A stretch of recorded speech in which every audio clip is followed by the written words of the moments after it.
Pedro Paulo Perrone da Silva, mas era Pedro Paulo Felizmino da Silva. São duas etapas, duas fases. Felizmino de pai, Perrone de mãe. Eu acho que uma homenagem para minha mãe. Ter o nome da mãe no nome também, aí eu incorporei o Perrone. Mas grande parte da minha vida sempre foi Pedro Paulo Felizmino da Silva. De Londrina, nascido, criado em Londrina. Uma família humilde, meu pai músico, garçom, e minha mãe uma guerreira. A gente vivia praticamente numa favela, mas tínhamos uma melhor qualidade de vida dentro da favela. E minha mãe tinha uma liderança, era uma liderança comunitária. Então é importante, e gosto de lembrar, que minha mãe era vicentina. Vicentina é uma ramificação da Igreja Católica, um grupo social da Igreja Católica que ajudava as pessoas carentes. Minha mãe era vicentina e cuidava de muitas famílias em Londrina, numa região conhecida por Buraco Quente. Para vocês terem uma noção, era uma favela que tinha um perigo de se viver ali, era muito violenta. Mas minha mãe era muito respeitada. Ela que conseguiu asfaltar a região toda, ela que fazia abaixo-assinado em toda a região. E nós, uma família com muitos irmãos, numerosa, minha mãe costumava pegar filhos de favelados e trazia para dentro de casa. Então cuidava, dava remédio, vivia com a gente dentro de casa, e é nessa relação social que as pessoas passaram a respeitar, e com essa relação social é que nós fomos educados e fomos criados. Então isso é um briefingzinho muito tímido da minha formação e da minha infância em Londrina, na década de 50, 60, enfim. Depois, no período de pré-adolescente ou adolescente, um pouco antes do Exército, pela formação a gente não tinha nenhuma perspectiva na vida. Jovens como eu, naquele período, não tinha fazer o que da vida? Não tinha trabalho, não tinha... O estudo era... Naquela época em Londrina não atraía tanto. O que você fazia? Ou jogava bola, e eu era jogador de bola. Eu era jogador de Londrina, eu podia ter me profissionalizado.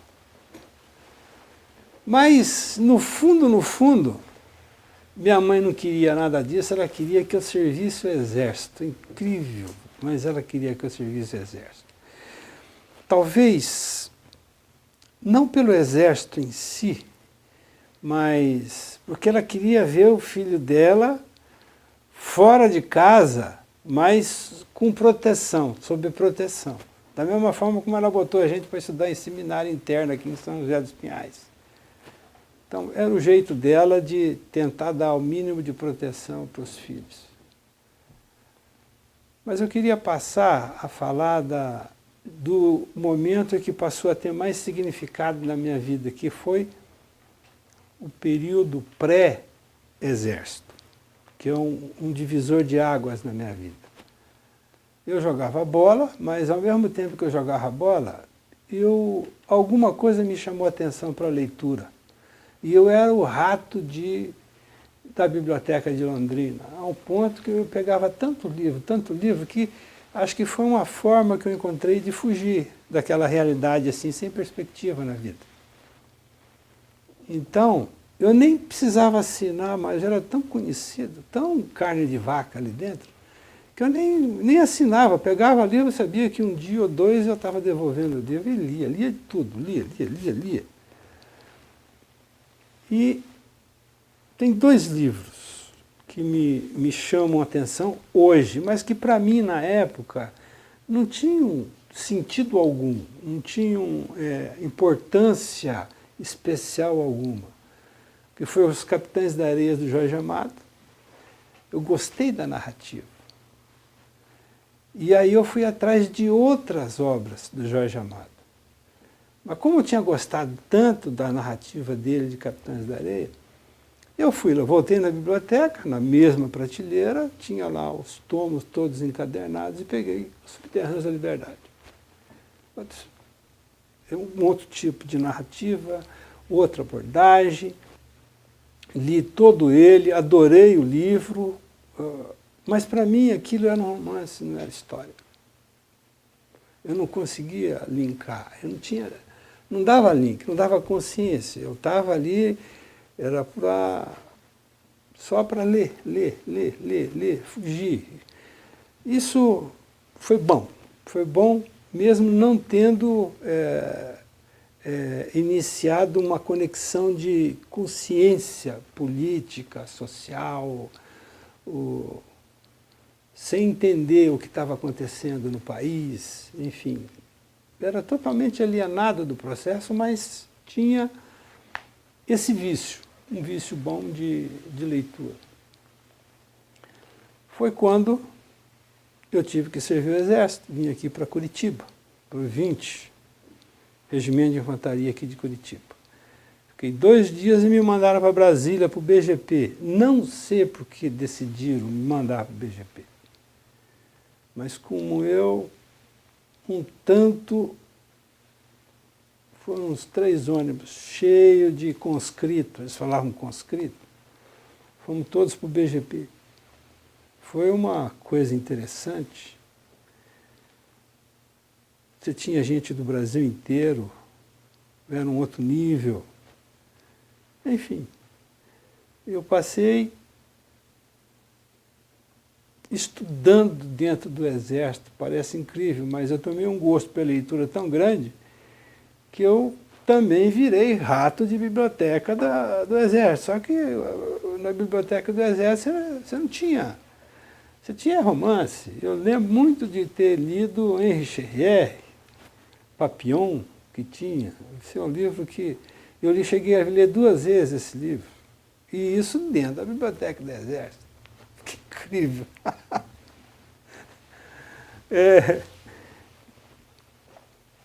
Bom, o que aconteceu no Exército? Quem eram as pessoas que viviam, que dividiam comigo, ou com quem eu dividia, o batalhão de guarda presidencial? Em 1972, quando nós incorporamos. 1972, é interessante fazer essa releitura, ou visitar esse período da minha vida hoje, que eu tenho não só a informação, mas a consciência do que aconteceu. É como se eu me enxergasse como um visitante distante, que me enxergasse como uma figura que não fosse eu exatamente, que estivesse vivendo aquele período, mas que participei e senti como se fosse, de fato, né? Então, por exemplo, eu não tinha ninguém, por exemplo, eu servi na 4ª Companhia do BGP, não havia nenhum clima que pudesse nos indicar que o Exército estava preocupado com alguma coisa.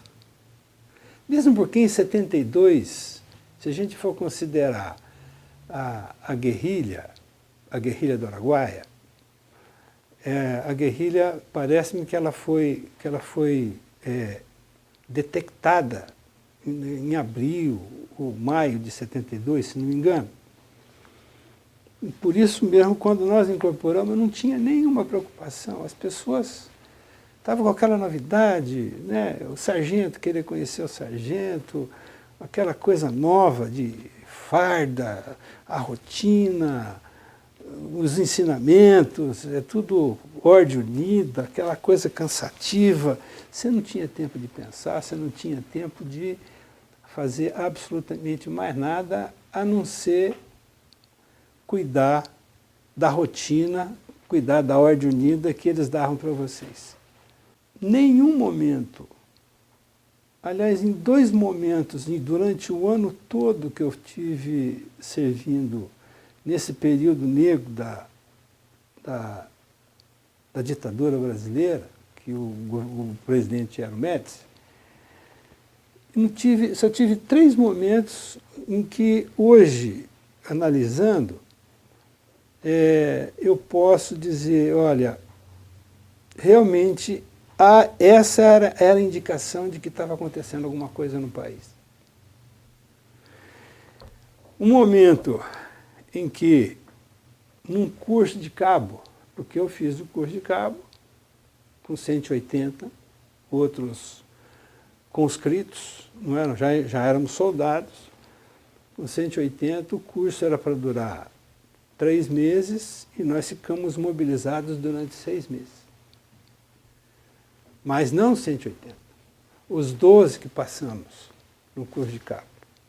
E ninguém explicava nada para ninguém. Mas por quê? Por quê? Por quê? Por quê? E treinamento, campo permanentemente, tipo de treinamento que eles davam para a gente era guerrilha, era o campo de instrução do Exército no norte de Goiás, onde estava Xambioá, Marabá, mas numa outra região no campo de instruções. E era treinamento exaustivo, de sobrevivência. Então, essa era uma indicação. Uma outra indicação de que tinha alguma coisa estranha, teve uma reunião lá no BGP, do Alto Comando do Exército. Nós não tivemos acesso, isso é uma coisa muito natural dentro das unidades militares. O que não foi natural é que, numa área de instrução, uma área fechada, eles colocaram um pano grande no chão e botaram todas as armas, tudo quanto era tipo de arma. Arma velha, arma nova, facão, faco de arma 4, que eu vim descobrir depois que eram as armas apreendidas da guerrilha. Então tinha de tudo. Então, lendo muito posteriormente, o material que se havia aprendido era aquele material. Então foi ali no BGP, naquela reunião, que o alto comando, depois da primeira incursão, porque foram 3 incursões que o Exército fez, na primeira incursão, que ela não teve muito sucesso, mas tudo que se aprendeu em termos de armamento da guerrilha, eles mostraram. Justamente, aí os oficiais passavam para ver, para avaliar a força da guerrilha. Como é que ela estava armada? E isso é uma suposição que eu faço hoje, que seria o óbvio por aquela apresentação toda. E uma outra passagem que para mim marcante nesse período, eu já graduado, já era cabo do Exército, eu, quando assumia o subcomando da guarda, da guarda do batalhão à noite, um dia chega um camburão do PIC, da Polícia do Exército, que ficava assim ao lado da unidade do BGP, e dele eles tinham um prisioneiro, e a gente tinha orientação, não, determinação, não poder conversar com ele de jeito nenhum. Eu não sei por que cargas d'água, depois que você passa um certo tempo, Você leva comida para o cara, você olha o cara, você, de madrugada não tem ninguém, você acaba conversando. A única coisa que eu sei, que soube naquele período, que ele era médico. Médico. Ele era meio gordinho, rosto bem cheinho. Eu tentei perguntar, ele falou assim, não sei, mas a única coisa que eu sei, eu acho que eles vão me deixar viver. Eu tenho curiosidade até hoje em saber quem era esse preso que estava ali. Eu tive a oportunidade de conversar com ele nessa mesma situação por umas 3 vezes apenas. E uma vez eu acompanhei ele para tomar sol no meio do pátio do BGP. Foi ali que nós aproximamos uma conversa, melhoramos um pouco a conversa, aí soube que ele tinha sido preso pela Polícia Militar, pela Polícia do Exército. Que aí descobri posteriormente que era o PIC, Pelotão de Investigação Criminal, que era esse segmento da PE que cuidava dessa parte. Daquela vez, nunca mais vi essa pessoa, nunca mais vi esse preso, sei que era preso político hoje, com certeza. Mas, veja bem, em nenhum momento, mesmo sabendo que tinha alguma coisa estranha naquele processo todo, para mim aquilo não era uma coisa que chamava muita atenção. Era uma coisa normal dentro da vida militar. Eu passei um ano inteiro treinando, fazendo curso, recebendo instrução, 6 meses seguidos de guerrilha, trabalhando com todo tipo de armamento, sem saber para quê, na verdade. Em setembro, outubro, já formado, aí veio uma ordem que aquele grupo, que a gente tinha, os cabos que tinham sido formados, iam participar de uma operação Aciso, em Xambiuá. Foi aí que eu lembrei que ficou gravada pela primeira vez a palavra Xambiuá. Mas eles cancelaram, não sei porquê. Mas não era uma questão de treinamento aí, eu acho que era só para dissimular uma nova investida do Exército naquela área. Mas nós não fomos. Esse período meu no Exército, ele terminou no final do ano, em 72, cumpri e fui cuidar da vida. Esse período do Exército morreu, acabou. É como se ele não tivesse existido. Eu estava com 19 anos, aí virei bancário, pensar que faculdade eu vou fazer, que eu não vou fazer. Virei bancário, vim aqui para Curitiba, voltei para Londrina. Mas eu tenho que fazer um parêntese aqui. Antes, no finalzinho da década de 60, eu tinha uns amigos que me convidaram, amigo de quermesse, de beber, de sair. Eles me convidaram para fazer um cursinho de jornalismo com um jornalista, que eu tenho a foto até hoje desse, Edilson Leal de Oliveira. Hoje ele é assessor parlamentar do senador Álvaro Dias. E ele dava esse cursinho para esse povo. E eu fiz esse cursinho.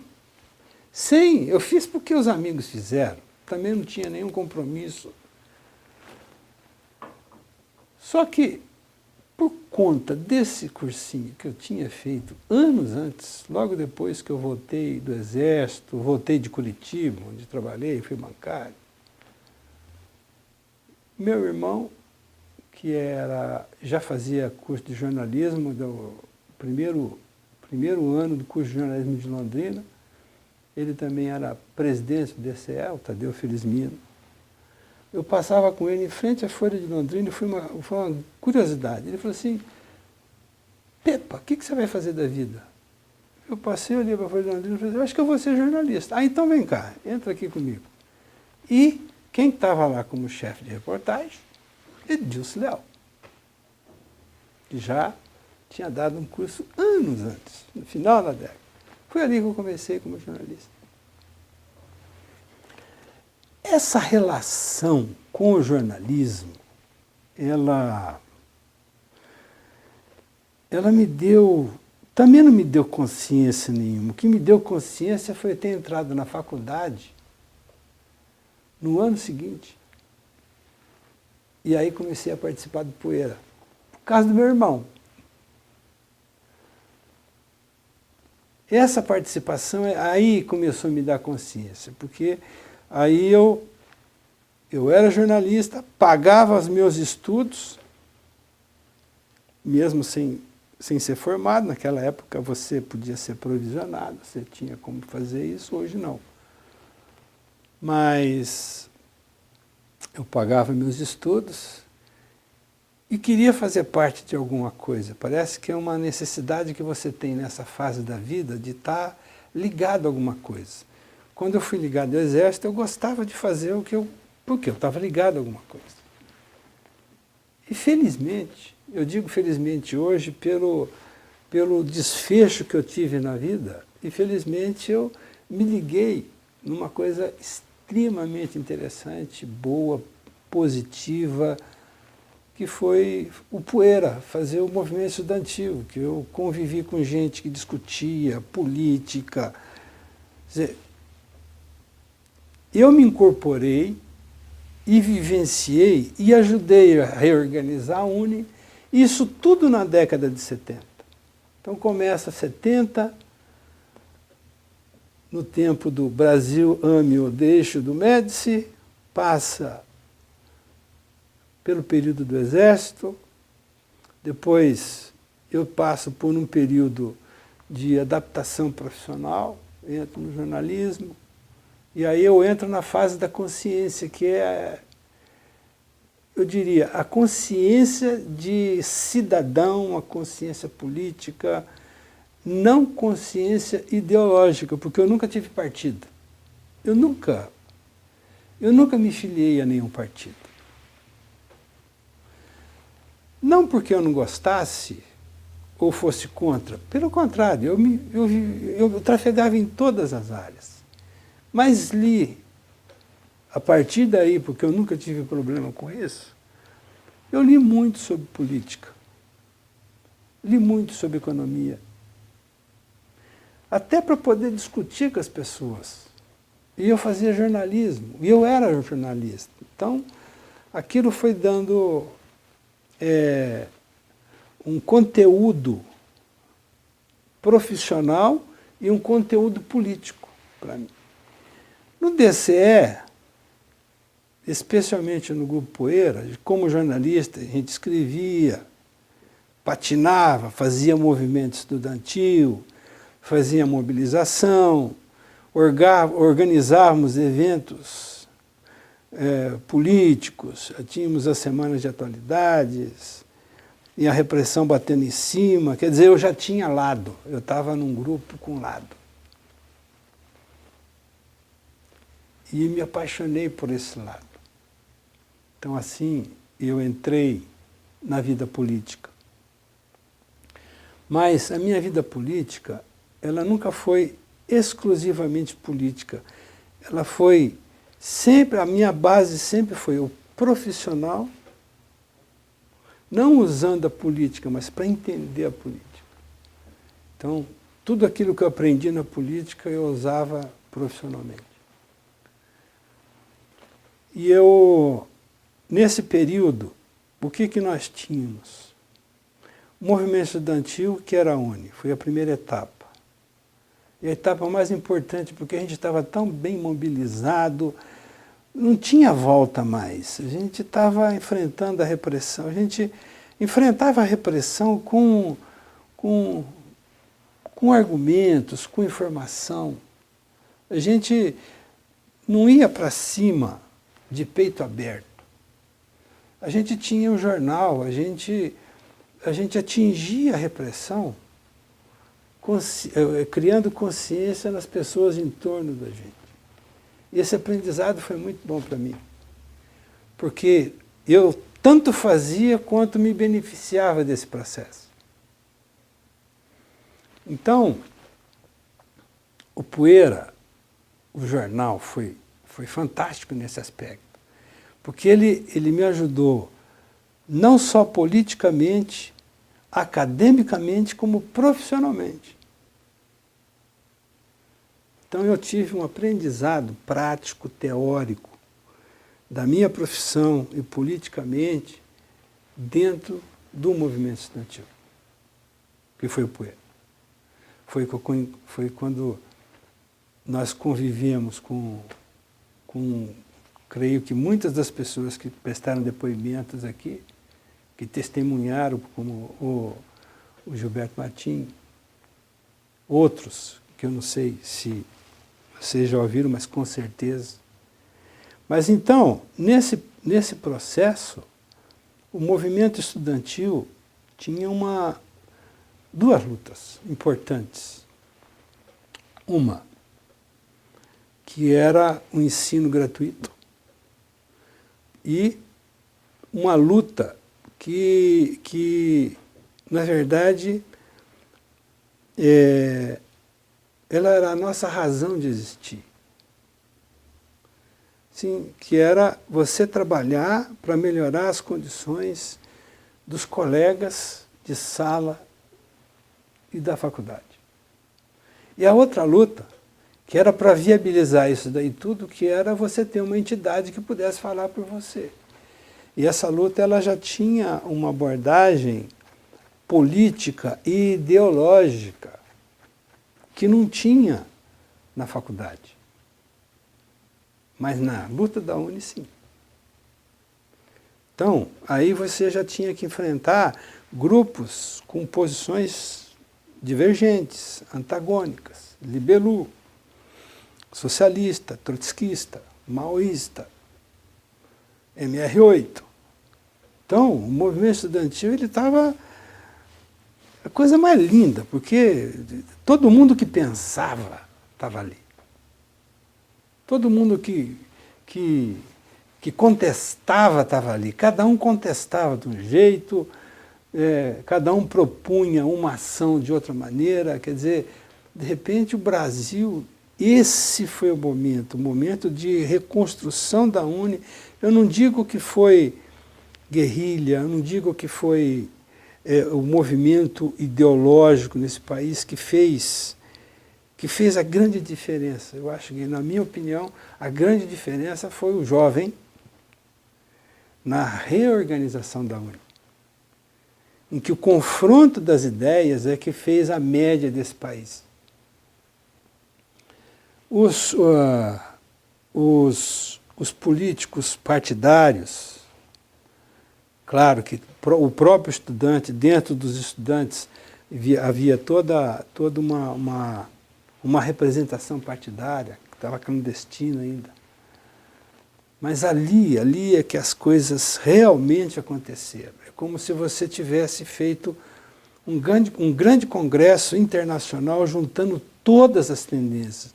Não era só um congresso do Partidão, do PCdoB, não. A UNE era o grande congresso das esquerdas nesse país. Ela foi o grande congresso. Quem saiu ganhando, quem saiu perdendo, não importa. Você não avalia isso.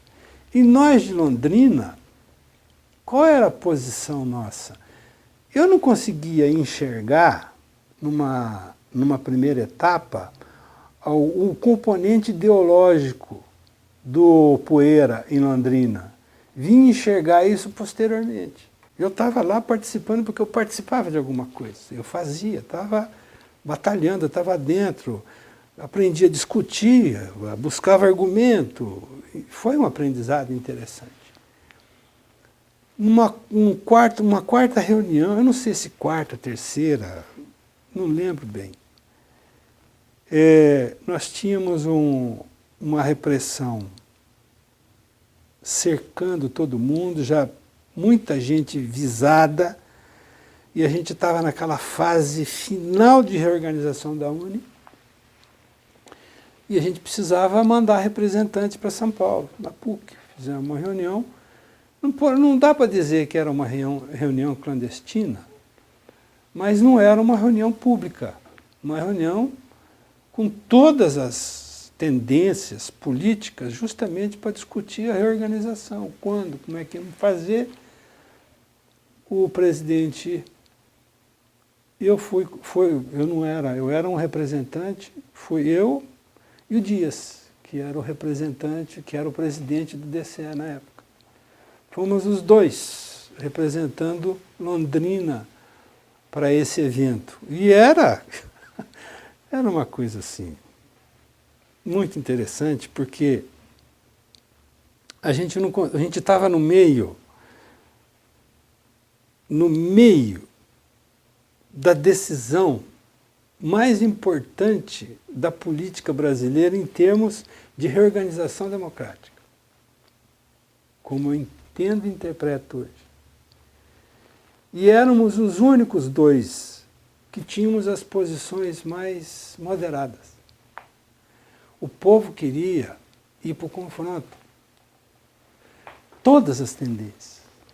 Eu acho que o pessoal de Salvador, se não me engano, não posso dizer com toda certeza isso, é que fechava conosco ali. Mas o resto queria, e Libelu queria ir para cima, queria mostrar que a repressão existia, então tinha de tudo. Fomos vencidos nesse processo, voltamos, e para mim parece-me que a luta do movimento estudantil tinha se esgotado com a reorganização da UNE, com a eleição da UNE. Ela se esgotou. E eu fui para outra luta, anistia. Eu fui buscando luta, eu queria... Era uma coisa que vinha... que me chamava, que puxava, que era uma coisa assim insaciável, praticamente. Essa questão da anistia, ela é muito interessante. Como tudo, claro.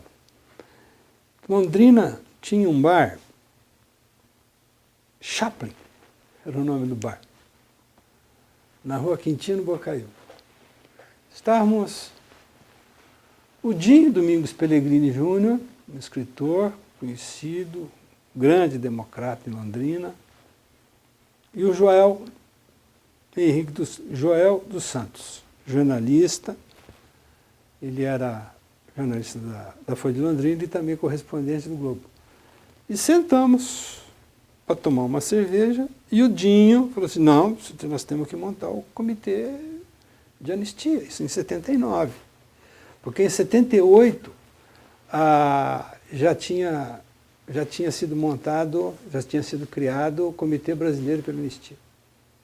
Eu não sei em que mês foi isso. Mas em 79, no começo do ano, vamos montar o Comitê Londrinense pela Anistia e Direitos Humanos. Vamos montar. Os três. Bom, a discussão era que tipo de anistia que nós vamos montar. Tá certo? O Figueiredo queria anistia parcial, tanto que fez aprovar a anistia parcial. Mas eu lembro, eu estou até vendo aquele cartaz, assim, o nosso cartaz era uma coisa assim, atrás da grade, um cara sentado, um preso político sentado num catre, numa cama, e a foto da grade desse jeitinho assim. E o símbolo era uma pomba, claro, o símbolo da anistia. Comitê Londrinense pela Anistia e Direitos Humanos. Pela anistia ampla, geral e irrestrita. O cartaz ficou maravilhoso e o Binho, que trabalhava numa agência, é que montou esse cartaz para nós. Com esse cartaz na mão, nós corremos o Brasil.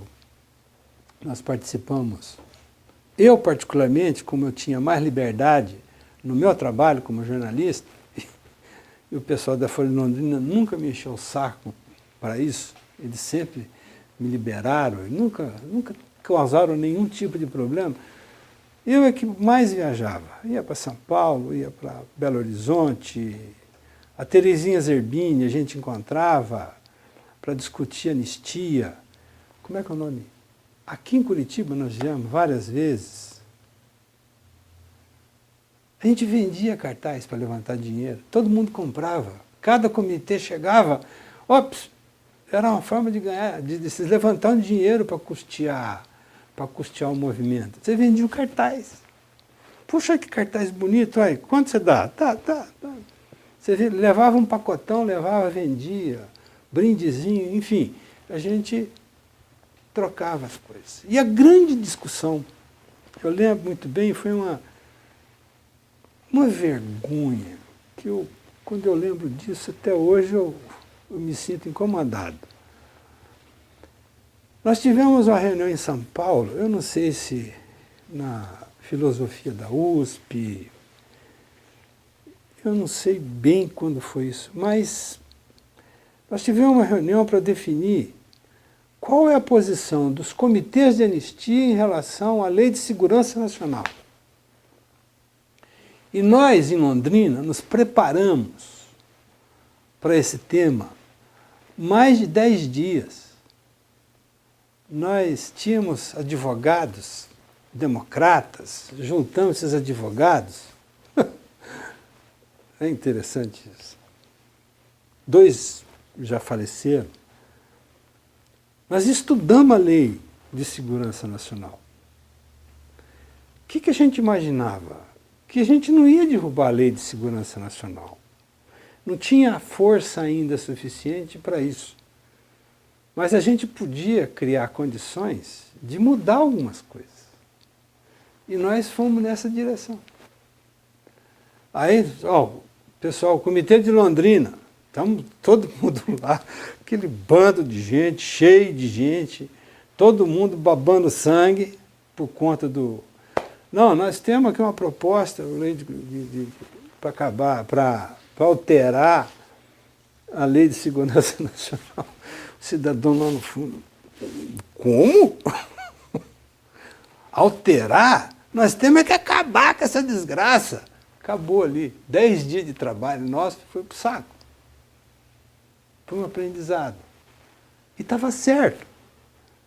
A gente tinha chegado até aquele momento da luta, do envolvimento, sabe, de sensibilizar as pessoas. Já tinha chegado, você não tinha que alterar aquilo, você tinha que acabar com aquele trambolho. Foi, acabou. Mas foi, essa é uma passagem que me deixa constrangido. Mas não deixa de ser uma coisa positiva, porque aprendemos muito naquele período. E tinha muita gente que concordava conosco, com as nossas posições, de tentar uma coisa menos incisiva, menos agressiva, para ver se conseguia alterar um pouco essa coisa. Enfim, prevaleceu o voto da maioria e prevaleceu o bom senso, na verdade. E eu concordo que foi isso. Aí tivemos a fase em que, com o fim da censura prévia, né, acho que 79, 78, 79, 80, eu já, jornalista, envolvido com o DCE ele tinha um vínculo, o Poeira tinha vínculo com o jornal Movimento, se não me engano, o PCdoB, o Raimundo Pereira. E uma vez, que interessante, eu fui 2 vezes no jornal Movimento. A primeira vez, a Joana Lopes, que era filha de um general, jornalista, consciente, e ela criou o primeiro jornal feminista do Brasil. E eu fui o primeiro jornalista homem a fazer um jornal feminista, que fizemos dentro do jornal Movimento. Era um grupo de mulheres que tinha. Quer dizer, todo mundo queria, naquele período, você vê, era um período assim que todo mundo queria se manifestar, as mulheres, os grupos, enfim, a coisa estava pululando de um jeito assim maravilhoso. Saiu um jornal feminino, Brasil Mulher, que nasceu em Londrina, dentro da Folha de Londrina, mas que a gente tinha as reuniões dentro do jornal Movimento. E uma segunda vez que eu fui para o jornal Movimento, eu tive aquele trem que dá um frio na espinha da gente, que apesar de eu passar todo esse período, toda a década de 70, com o movimento estudantil, movimento de anistia, a guerrilha ainda era um tabuzão, circulava ainda de uma maneira muito restrita. Tá? A anistia que foi trazendo toda essa questão de fora. Eu, como meu período de exército, aquilo para mim passou sem consequência, eu não conseguia fazer as ligações do que eu vivenciei naquele período com o que estava acontecendo no Brasil e com a consequência da minha vida. E foi nessa segunda vez que eu fui para o jornal Movimento que estava lá, que eu vi um briefing da matéria que o jornal estava preparando, e o título era Xambiuá. Aquilo, cacete. Eu fui treinado para ir aí. Tudo aquilo que eu passei durante 10 anos, nesse momento eu estabeleci a conexão. De vida, sabe? De experiência. Enfim, tudo teve sentido. Foi a coisa mais interessante. É o frio na espinha que eu senti, sabe? Assim, aí eu me interessei em saber exatamente do que eu tinha fugido. Fugido que eu digo, que eu tinha, do que eu não tinha participado, na verdade. Quer dizer, tudo aquilo pelo qual eu estava lutando, que pela liberdade, tudo aquilo pelo qual eu adquiri consciência em termos políticos, da luta pela liberdade, não estou discutindo se estava certo o movimento guerrilheiro, não estava, ou não estava certo, eu nunca discuti essa questão. Eu discuti são as opções que cada um teve em acreditar naquilo que, putz, eu quero o melhor, e para mim conseguir, eu quero dessa forma. Então, foi o momento assim mais impactante da minha vida pessoal e profissional, foi dentro do Jornal Movimento, quando eu vi essa matéria de Xambiuá, que eu fiz esse link. Claro que muita coisa da minha vida mudou depois disso daí. Porque aí eu passei a dar dimensão em tudo que eu estava fazendo. Eu não dava dimensão. Para mim, eu era um executor. Eu estava ali adquirindo consciência, saindo do movimento estudantil, entrando para o movimento de anistia, depois fazendo jornal, não sei o que lá, mas tudo tinha lógica e tinha sentido, mas não tinha link. Por tudo aquilo, fazer, puxa vida, olha do que eu escapei. Então isso para mim foi muito importante. Fora esse período, vem um período de maturação, logo depois disso daí, aí eu resolvi viajar e fui correr o mundo. 80, 81, eu continuei fazendo o movimento de anistia. Nós fundamos o Comitê Londrinense pela Anistia e Direitos Humanos no dia 13 de maio de 1979. Foi nesse dia. Na concha acústica, a gente queria uma data. Falei, vamos pegar a data da libertação dos escravos. Pegamos essa data. E depois fizemos um evento dentro da... uns dias depois, dentro da Associação Odontológica de Londrina. Nesse dia que eu tenho a foto das pessoas com quem eu me relacionava. Enfim. E foi muito interessante esse lançamento. Eu estou tergiversando um pouco, voltando um pouco, regredindo, porque essa é uma passagem assim, emblemática da anistia.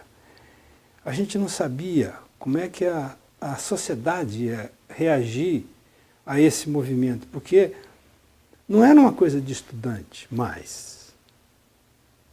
Quando era de estudante, as pessoas toleravam, não, é estudante, é jovem. Né? Mas o Comitê de Anistia foi o primeiro movimento social público, de entidades sociais, sabe? O que tinha ali o envolvimento da sociedade, da Associação dos Odontólogos, tinha jornalista, tinha advogado, tinha médico. Nós sentimos um trem muito especial, quando aquele trem lotou e estava cheio de Polícia Federal. E eu tenho uma passagem interessante porque aquele era o período das ameaças, né? Que a direita não estava satisfeita com a abertura lenta, gradual e segura do Figueiredo. Do Geisel. É Geisel ou Figueiredo? Eu já nem lembro mais. Não importa. E tinha bomba, ameaça de bomba. E o Joel, um amigo, jornalista, ele quase não participou do evento, porque ele ficava procurando bomba. Ele ia para o banheiro procurar bomba. Sabe, ele corria, qualquer coisa, ele ia ver. Por quê? Porque foi o primeiro movimento público, democrático em Londrina, foi essa reunião do Comitê Londrinense pela Anistia e Direitos Humanos. Quer dizer, que eu senti que a sociedade civil realmente estava preparada para a democratização. Não vou dizer que eu tive essa consciência. Não tive essa consciência. Essa consciência surgiu com o tempo. Mas quem tinha mais experiência, quem tinha, como os colegas que estavam ali, que já tinham ligação partidária, partidão, PCdoB, e que já tinha militância, que já tinha sido preso, torturado, eles tinham isso, eu não tinha. Mas passei a ter ali naquele momento que a sociedade realmente ela queria. Ali é que eu vi que não tinha volta. Então essa é a parte importante. Eu fui me envolver com exilado também na Europa. Em 81 eu viajei para a Europa, tranquei meu curso de jornalismo para conhecer o mundo. Essas coisas acontecem, às vezes você tem sorte, né? Mesmo que você não queira, às vezes dá sorte. Eu desço lá em Portugal e numa pensãozinha da Lisboa antiga eu encontro uma venezuelana, Iraima Rodrigues, que era presidente na Alemanha do Comitê de Solidariedade a El Salvador. E a primeira vez, fizemos um tour político, eu conheci, deu uma relação de paixão. Conhecemos Portugal e fui com ela para a Alemanha. Aí, toda a esquerda latino-americana, que não tinha votado, estava nesse grupo. Mir, Montoneiro, Tupamar. Todo esse povo. Chile, Paraguai, Argentina, todo mundo. E eles conviviam. E foi aí que eu descobri que a coisa mais interessante. qual era a imagem que tinha ficado do exilado brasileiro lá fora. Eu não fui buscar isso. E nem fui fazer política. Mas qual a imagem que tinha ficado? Porque já tinha... Os exilados já tinham retornado. Quem ficou, ficou por interesses pessoais ou familiares, enfim. Mas qual a imagem? A imagem não era boa. O que seria uma imagem boa? Porque todos esses exilados, do Mir, Montoneiro, Tupamaro, o Partido Comunista Chileno, todos eles trabalhavam juntos. Aí eu perguntava, mas e os brasileiros? Não, os brasileiros não trabalhavam. Não, pelo menos não com esses grupos. Eu não poderia dizer se tinha um nível de organização na Europa ou não. Eu sei que não apareceu nesse período, e eu convivi muito com eles. Porque eu ajudei a realizar, pelo Centro Latino-Americano de Bochum, na Alemanha, onde era a base desse grupo, a passeata dos 30 mil em Frankfurt por El Salvador. Foi chique. Uma coisa maravilhosa. Só tinha tido uma passeata tão grande quanto essa, que foi pelo Vietnã, pelo fim da Guerra do Vietnã, lá em Frankfurt mesmo. E você vê o envolvimento que eu tinha, eu era o único brasileiro. Nesse período, o Pinochet estava no auge, e o Pinochet ele tinha prendido 5 sindicalistas. E estava ameaçando de morte os 5 sindicalistas. Você acredita que fizeram uma greve de fome, uma huelga de hambre? Saiu até na rádio de Moscou. 3 dias, aí acabou. Enfim, é um registro. E foi durante essa greve, interessante, foi durante essa greve de fome, estava a Cruz Vermelha Internacional acompanhando, durante essa greve que eu li Confesso que Vivi, do Pablo Neruda. Consegui ler. Confesso que Vivi, do Pablo Neruda. Passei esse período todinho fazendo movimento por El Salvador. Conheci Ana Guadalupe Martínez, que veio muitos anos depois na posse de Erundina, que era uma sindicalista salvadorenha. Nós andamos a Alemanha inteira, levantando dinheiro, fazendo manifestações. Conhecemos a embaixada clandestina, era reconhecida pelo governo da França em Paris. Quer dizer, ela existia, mas não tinha reconhecimento diplomático. Mas passamos uma semana na embaixada, fazendo contatos. E no retorno ao Brasil, aí eu fui cuidar de terminar meu curso de jornalismo, aí fui cuidar da vida. Mas antes, tem um período da volta dos exilados, e que foi marcante também, foi muito especial. Quando veio a revoada de retorno,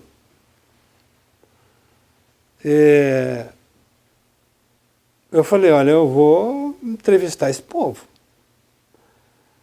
E eu e um colega jornalista, Marcelo Holanda, saímos de Londrina. Eu tinha amigo em todos os partidos.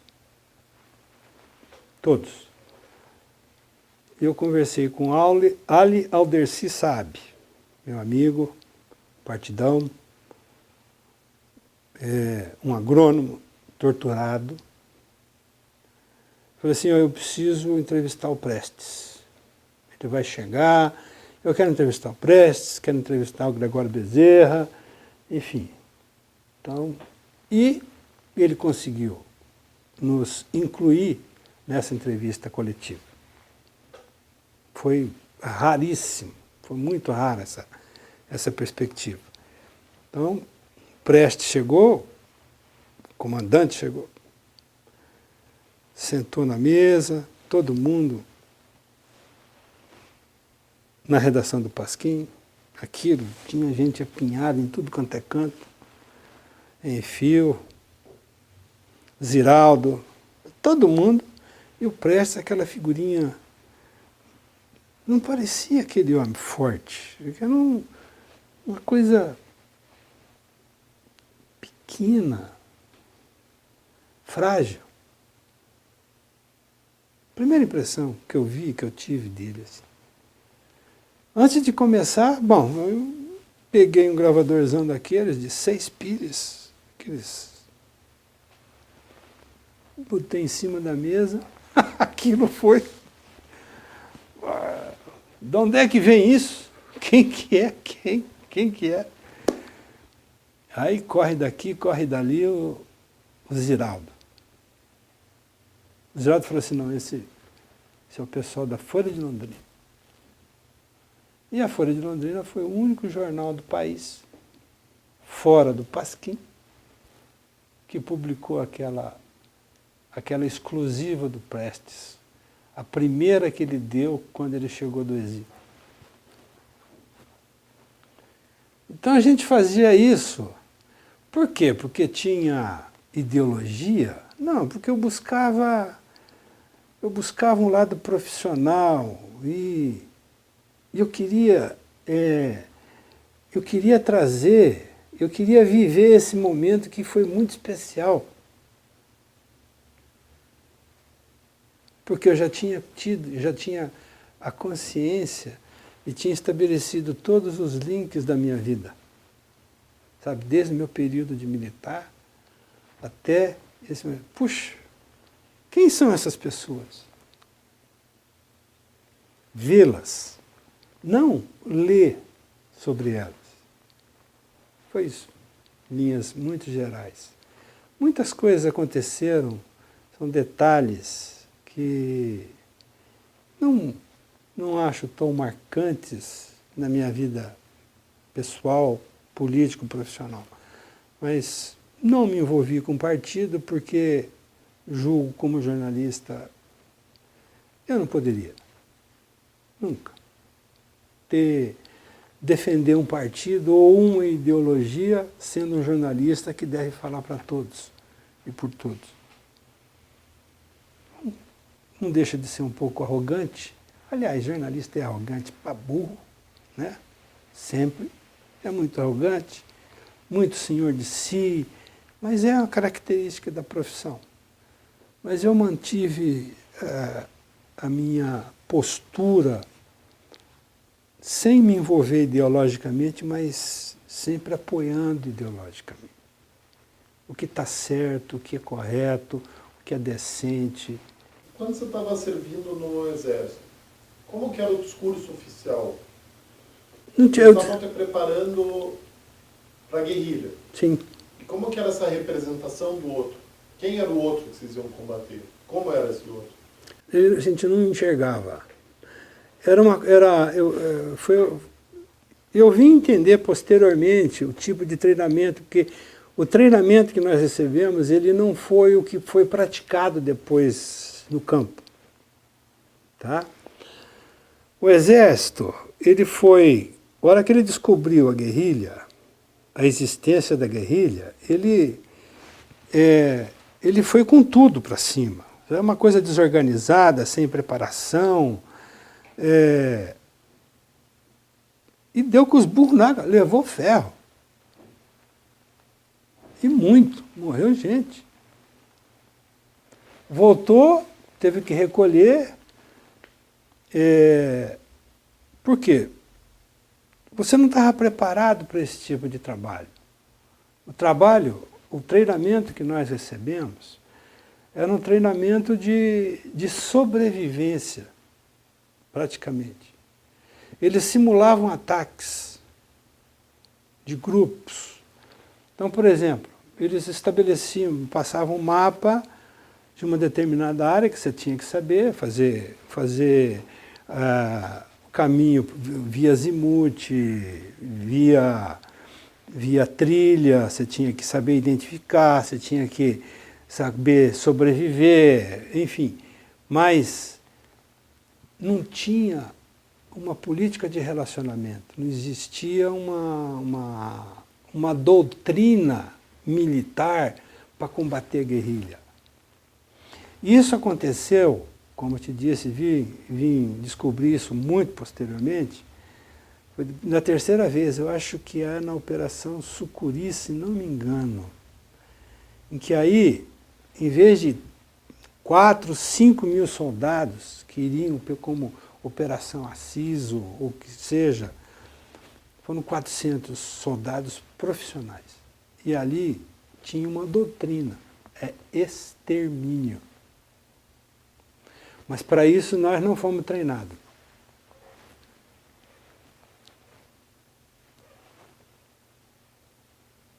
Mas como que era, não sei se eu me fiz entender, a representação do outro? Assim, passar por um treinamento de sobrevivência e tinha os perigos.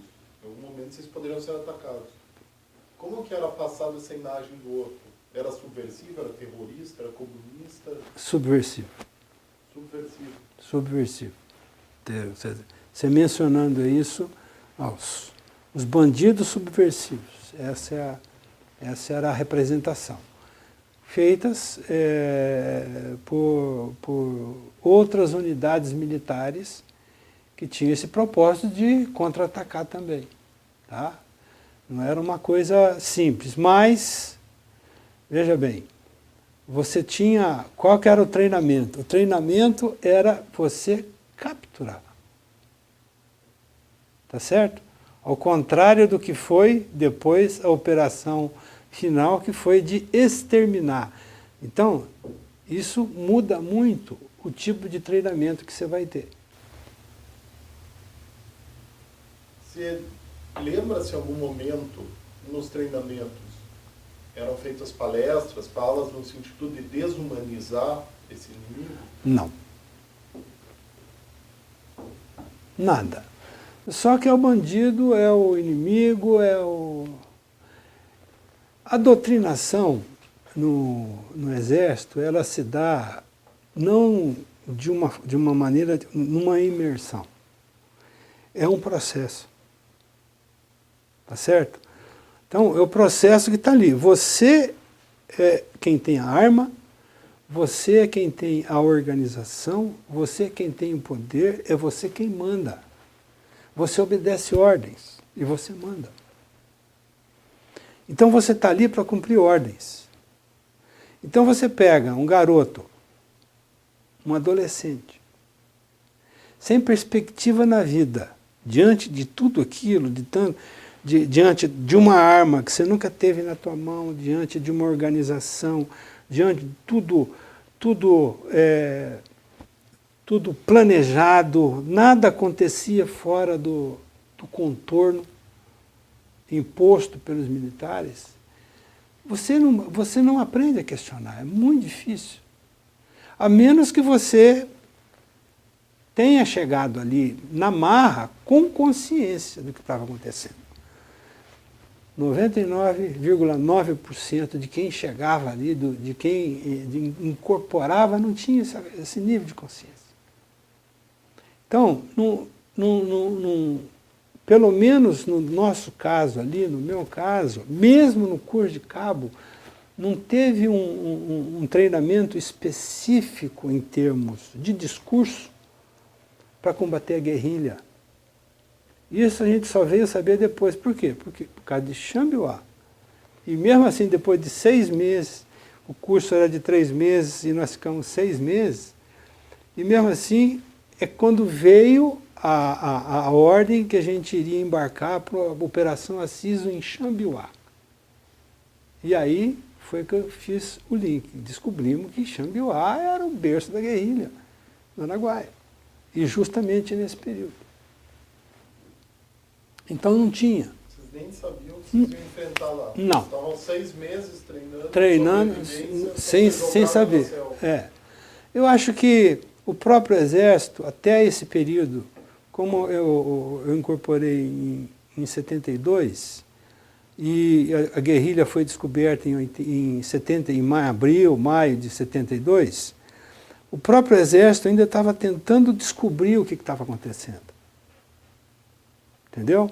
O nosso curso, eles estenderam o nosso curso porque eles queriam ter um grupo mobilizado com mais qualidade, imagino eu, tá certo? E que poderia ser empregado numa ação de contra-guerrilha no Araguaia.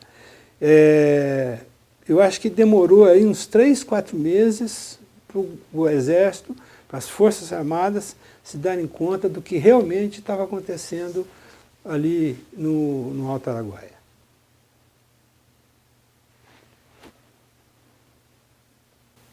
Circulavam rumores de você no Exército, se tinha noção do que estava acontecendo de tortura, sumiço, isso circulava entre os soldados, ninguém tinha noção. A única referência que a gente tinha, alienação absoluta, completa, porque estávamos ali ao lado do pique, onde tudo acontecia, as mortes, tortura, tudo ali do lado, era uma alamedazinha que divide o BGP da PE, tá certo? Nada dava essa imagem. A única coisa eram os cartazes, aqueles preto e branco, que você ia, às vezes você ia na quarta-feira, que você tinha a quarta-feira à tarde livre, você ia para a cidade e você via isso, só, mais nada. Eu não tinha, pelo menos. Eu não tinha essa consciência, eu não tinha esse nível de informação. E eu não era alienado dentro do Exército, alienado em relação ao que acontecia dentro do Exército. Então eu não sei realmente, não tive nenhuma informação a respeito disso daí, e ninguém, na verdade, nem os oficiais comentavam isso.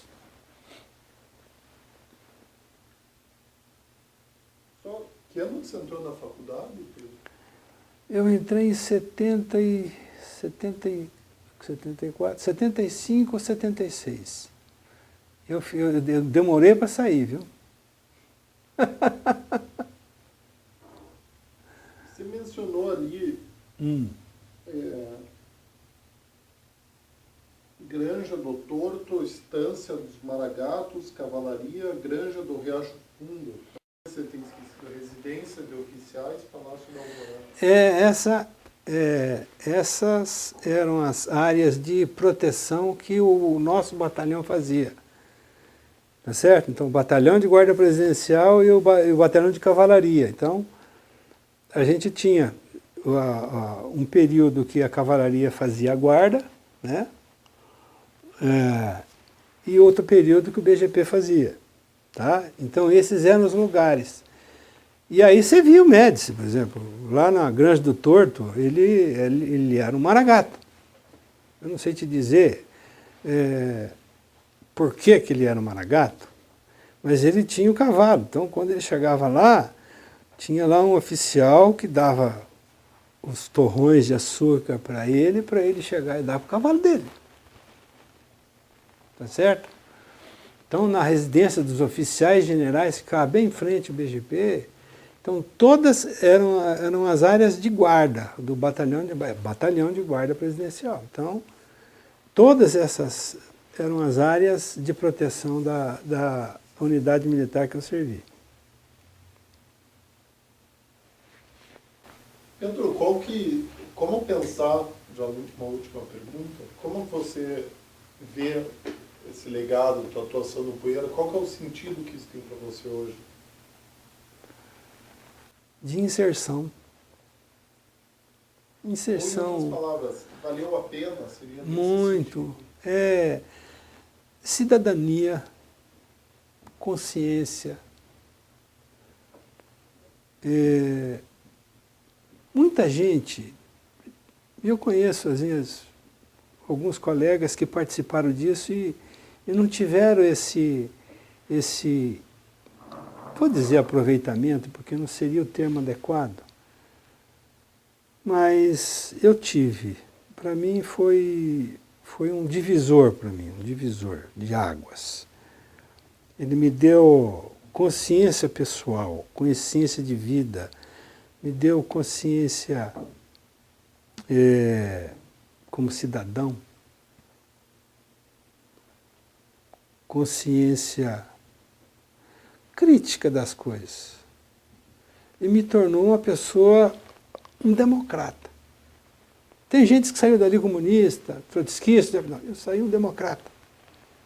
Respeitando, mas odiando a maldade. Mesmo. Isso é eu não sei se esse é um legado de família, porque na minha família todos somos assim. Quero crer, com tudo que eu conheço deles até hoje, que todos são assim. Mas a solidariedade, a bondade, criticidade, por que não? E fazer a coisa certa. Quando você tem a consciência de fazer a coisa certa, para mim, quando eu estava no exército, eu estava fazendo a coisa certa. Eu acho que se tivesse me botado na guerrilha, eu ia fazer a coisa que eu achava certa, porque eu não tinha consciência. Por isso que ao descobrir exatamente o que eu estava fazendo lá, é que me deu frio na espinha. E foi a definição desse momento é exatamente essa, é frio na espinha. Sabe aquele... Putz. Mas foi muito importante para mim. Eu converso com meu filho hoje, e falo assim, olha, eu tenho orgulho da vida que eu tive. Mesmo. Com todos os erros e todos os acertos. Felizmente, no período em que eu poderia ter caminhado por um lado, que foi a questão militar, não se confirmou, não se consubstanciou. Eu tive a sorte de ter ido para o outro lado. Eu fico imaginando de onde vem a consciência das pessoas. Às vezes você pode ter leitura, mas se você não tem o mínimo de prática, você não adquire a consciência. Eu tinha leitura. Lia, mas eu não conseguia linkar com a realidade. Ler por ler, e daí? Né? Mas foi ótimo para mim. Foi especial. Fala para o meu filho até hoje, olha, orgulho. Foi muito especial eu ter vivido, eu ter participado desse período e de tanta mudança em tão pouco tempo na vida desse país. Mas muita mudança. Sabe? E foi uma coisa intensa, completamente... E não aqui, fora daqui.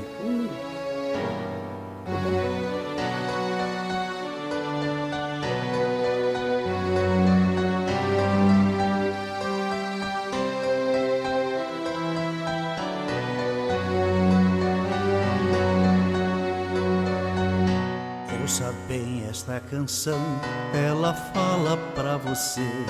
Ela fala de um tempo que ninguém pode esquecer, de um tempo em que alguns homens impuseram a tirania, muitos outros responderam com a sua rebeldia. Os tiranos implantaram longa noite de terror, tentaram calar a todos, provocando muita dor. Censuraram a cultura e toda a cidadania, calaram toda a voz, promovendo a vilania.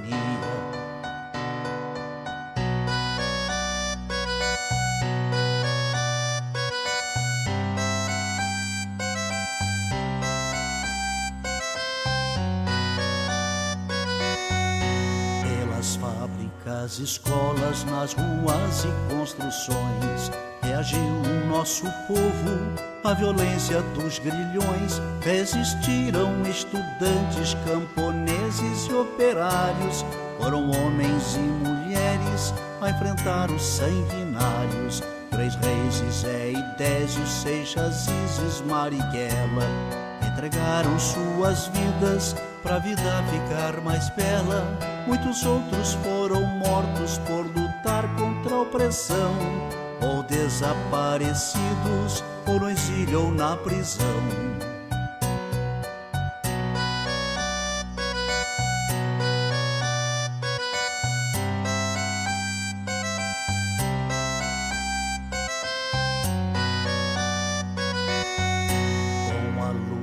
Esses homens derrotou-se o opressor, muito sangue derramado, muita lágrima e suor. Quem tem medo de retorno não se sinta equivocado.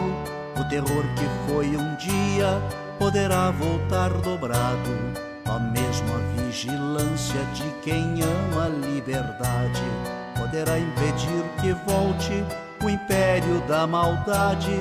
Mas a luta continua por justiça e pelo pão, pela reforma agrária, por saúde e educação.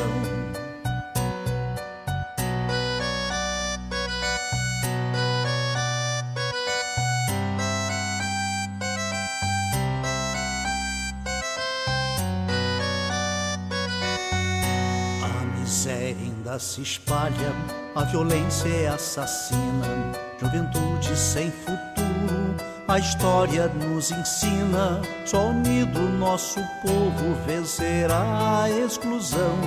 Um homem tendo por outro sentimento de união. O recado já está dado pro vizinho e seu irmão.